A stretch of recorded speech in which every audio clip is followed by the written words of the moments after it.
Hari Kamis tanggal 16 bulan Oktober 2025, kami mahasiswa dari jurusan Kehutanan, Prodi Pengelolaan Hutan semester 5 akan melakukan praktikum pengelolaan daerah aliran sungai di Das Manikin, area Tarus. Jadi beberapa topik yang akan kami bahas yaitu yang pertama sedimentasi, kedua penutupan lahan, ketiga batas das, dan yang terakhir topografi. Nama lengkap saya Justus Kase, biasa dipanggil Justus. Saya akan menjelaskan tentang topik sedimentasi. Sedimentasi yang bertujuan untuk mengetahui seberapa besar laju sedimentasi dan faktor penyebab di suatu daerah sungai atau das. Pertama, tingkat kekeruan air atau indikator banyaknya sedimen dalam air. Yang berikut, warna air sungai atau waduk. Semakin keruh, semakin tinggi sedimentasi. Yang berikut, jenis dan ukuran partikel sedimen, pasir, debu, atau lempung. Yang berikut, sumber sedimen, misalnya dari lahan air miring atau lahan gundul.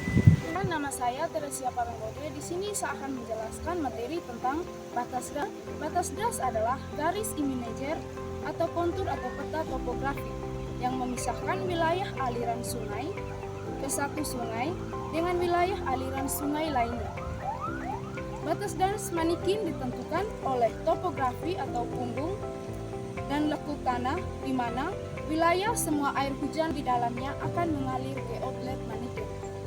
Karena sebagian besar das berada di dalam Kabupaten Kupang, 92,2% dalam satu penelitian, das ini disebut sebagai lintas administratif sebagai besar dalam satu kabupaten, di mana lebar das Manikin yang kami amati di sini seluas 26 meter, di mana batas das sangat penting untuk yang pertama mengatur penggunaan lahan dan konservasi di dalam das, yang kedua menentukan area tangkapan air. Nama lengkap saya Dominikus Kaltolungur.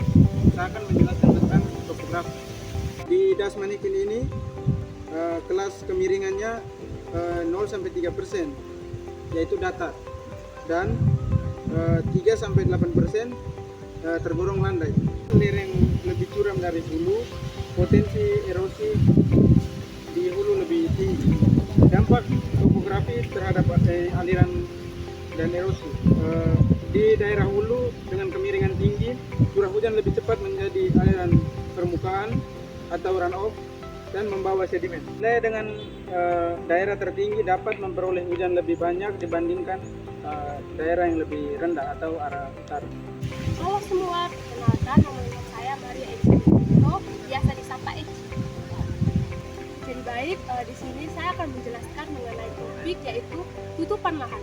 Tutupan lahan menunjukkan bagaimana permukaan lahan digunakan dan vegetasi mana yang paling dominan.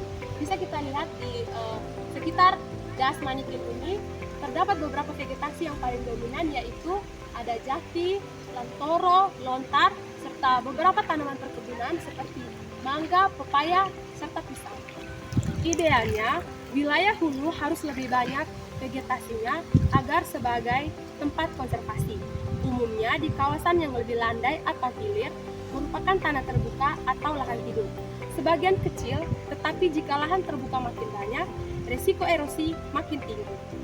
Area air menjadi saluran utama pengaliran, juga bisa menjadi titik sedimentasi di badan air.